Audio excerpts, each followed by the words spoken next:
En caso que la diferencia entre la raíz característica recién encontrada con la que aparece en P1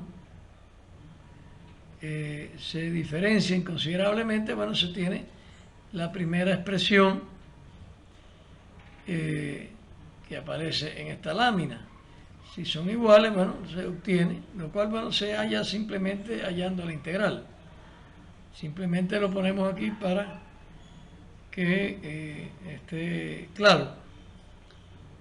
Bueno, y la distribución de temperatura al final de un subintervalo K cualquiera, pues adopta la expresión mostrada como T en X, K por delta T, donde entonces el P sub J sobre K menos 1 se calcula de acuerdo a la expresión que aparece abajo en la lámina.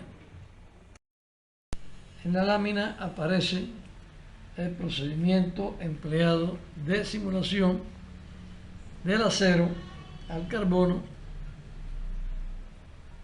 su calentamiento como lámina infinita.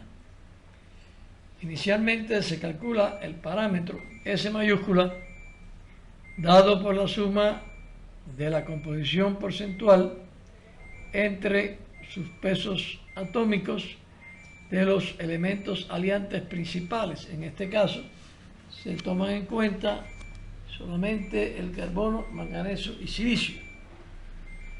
A continuación se calcula la cantidad total de puntos a considerar por el espesor de la lámina, la cantidad total de subintervalos de tiempo y se asigna el valor inicial de temperatura en cada punto, considerado desde el centro hasta la superficie de la lámina.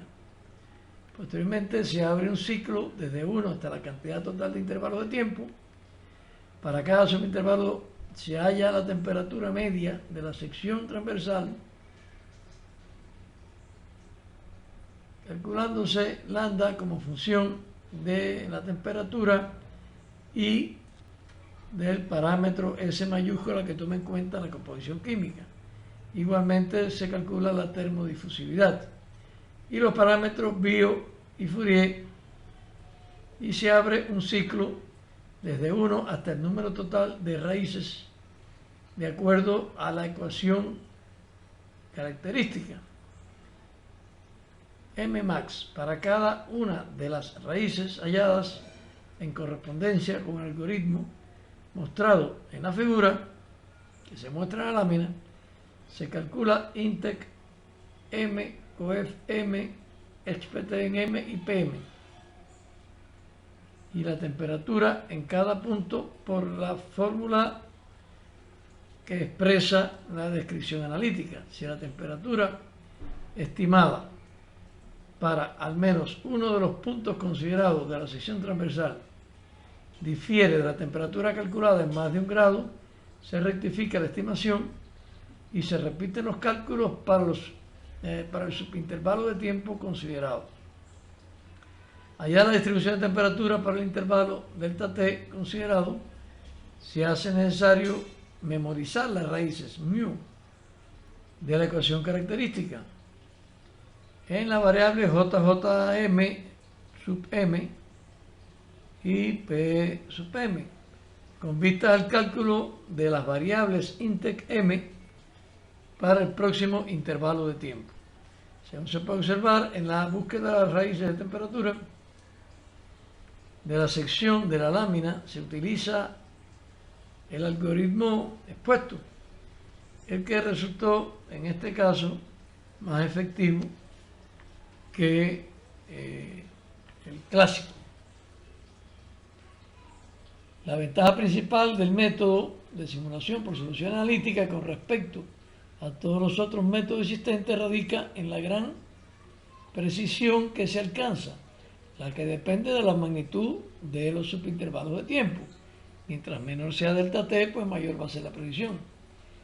Su ventaja radica en que solo es aplicable a aquellos cuerpos de configuraciones geométricas para los que se dispone de estas soluciones.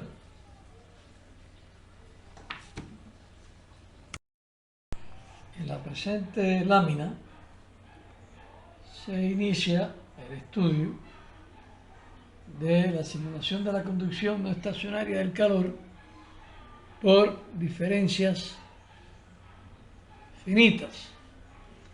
La idea central del método consiste en que la región continua de variación de la variable espacial se sustituye por un conjunto de puntos nodales desde x1 hasta xn+1.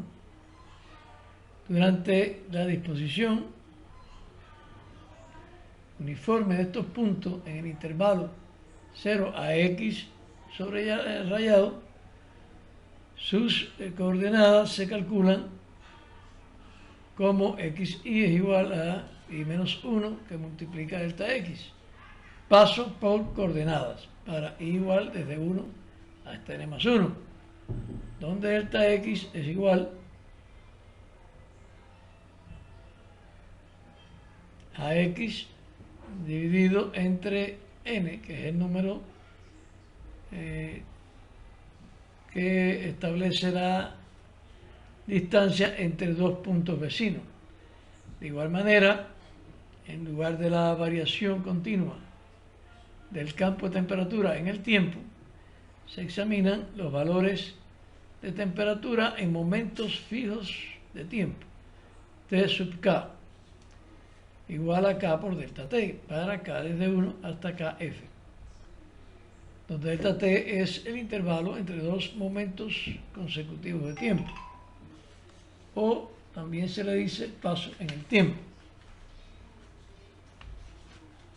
En la superficie x, t, el conjunto de nodos con coordenadas xy, xy, o xktk, como dice ahí, conforma la red rectangular mostrada en la lámina, y el cálculo del campo de temperaturas se reduce a la búsqueda de la función T sub i k, la que caracteriza aproximadamente la temperatura del cuerpo en los nodos. Para sustituir la función continua T sub x subrayado, t por la función discreta T sub i k, es necesario sustituir la ecuación diferencial de la conducción del calor con sus correspondientes condiciones de contorno por un sistema de ecuaciones algebraicas que vincula los valores de la función nodal en los puntos vecinos de la red. Tal sistema de ecuaciones algebraicas constituye un modelo matemático aproximado del proceso de termoconducción y se denomina esquema de diferencias para la solución de la tarea de contornos original. Existen dos métodos para la construcción del esquema de diferencias.